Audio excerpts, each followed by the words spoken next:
Spirulina is a cyanobacterium that is rich in essential amino acids and fatty acids.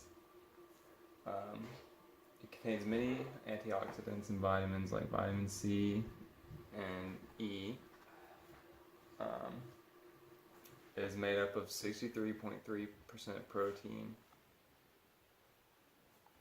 7.1% lipids,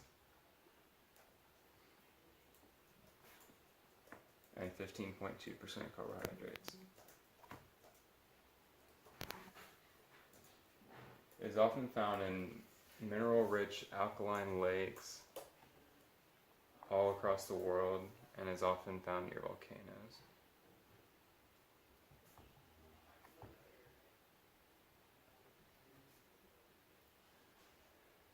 The largest concentrations of spirulina today can be found at Lake Texcoco in Mexico.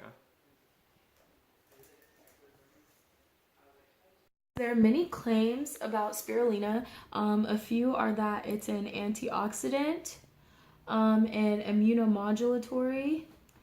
So immuno, we'll just abbreviate that. An anti-inflammatory agent and an anti-cancer agent, antiviral, antibacterial, I'm not going to write all these down, and things like that. So in support of the antioxidant part, there have been many studies supporting the fact that it's an antioxidant. Mostly they just say that it protects against oxidative damage, and the substance that protects it is phycocyanin, and that's also the substance that gives spirulina its like blue-green color. And phycocyanin fights free radicals and inhibits the production of inflammatory signaling molecules. So it's a key antioxidant. Cyanin is key. And then, like I said, it's immunomodulatory, and it's also an anti-inflammatory agent and has anti-cancer properties. But these mostly supporting the anti-cancer property fact is that most of the studies in support of this have been in like animal studies. So in animals, it shows that it may reduce cancer occurrence. But since the studies are in animals, they're not concrete. They do have a few documented human studies, but the most popular one would be the reduction of oral cancer. So there was a study in 45% of individuals that had oral cancer. They actually saw their lesions completely disappear after taking 1 gram of spirulina a day. And once they stopped taking spirulina, almost half of them redeveloped their lesions within a year. So these are just some of the claims that spirulina has. Okay, so here are just some more positive effects of spirulina against things. So hyperlipidemia is basically when you have high levels of fat or lipids in the blood. Malnutrition, obesity, diabetes, heavy metal chemical induced toxicity, and anemia. So some of the studies for diabetes, they had human and animal studies, and they significantly lowered blood sugar levels when taking at least 1 gram of spirulina a day.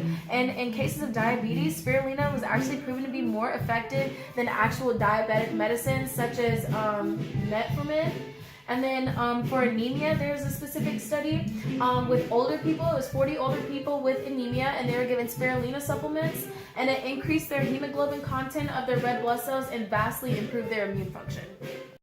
The dosage of spirulina ranges from anywhere from 1 to 19 grams per day, and it could run a little pricey. In tablet form, it goes from anywhere from $6.67 to $7.99 for 100 500 milligram tablets.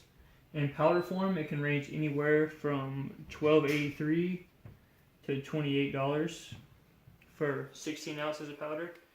And it can be found from brands such as Thrive Market, Simple Truth, and Pure Organic. Spirulina supplementation has been shown to lower LDL levels, fasting blood glucose, total cholesterol, plasma triglycerides, and diastolic blood pressure. The lipid-lowering properties are attributed to the decrease in cholesterol absorption in the jejunum and an increase in activity of lipoprotein lipase, which allows for more fats to be successfully transported throughout the body. Spirulina also activates a gene that has direct roles in reducing atherosclerotic plaque.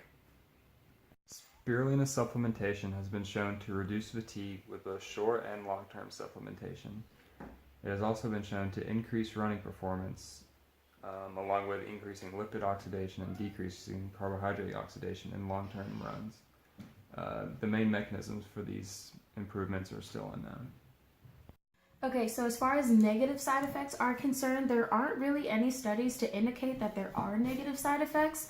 In several studies, they actually show that there are no known negative side effects, so that's good. And as far as legal and ethical aspects of spirulina, so there are actually no issues because spirulina is legal to harvest, it's legal to purchase, and it's legal to consume under all federal laws and regulations. So, and also since there are no known side effects, that means there are no ethical stipulations involved in the consumption of spirulina, so there are no legal and ethical issues whatsoever. Okay, so as far as recommendations go, it's recommended that you have 1 to 19 grams a day of spirulina for people who want to improve their lipidemic profile. And a lipidemic profile is basically anything concerning your cholesterol levels and your free fatty acid levels within the body. And many supplements actually have serving sizes of 10 grams or more of spirulina. So it will meet the recommendations of 1 to 19 grams a day for people who want to improve their lipidemic profile or gain other health benefits. Spirulina is regarded as the most nutritious substance on earth, gram per gram. In 1 tablespoon, it contains 4 grams of protein, 11% your RDA of vitamin B1, 15% your RDA of vitamin B2, 4% RDA of vitamin B3, and 21% your RDA of copper. It's also been known to lower your LDL, which is known as the bad cholesterol, and raise HDL, which is known as the good cholesterol. It's also known to improve muscle strength and endurance by minimizing the oxidative damage that contributes to muscle fatigues. A couple studies took spirulina and saw how it enhanced endurance, increasing the time that it took for people to become fatigued. In 100 grams of spirulina, there's 57.47 grams of protein. The amino acid profile of spirulina contains tryptophan, which is 0.929 grams.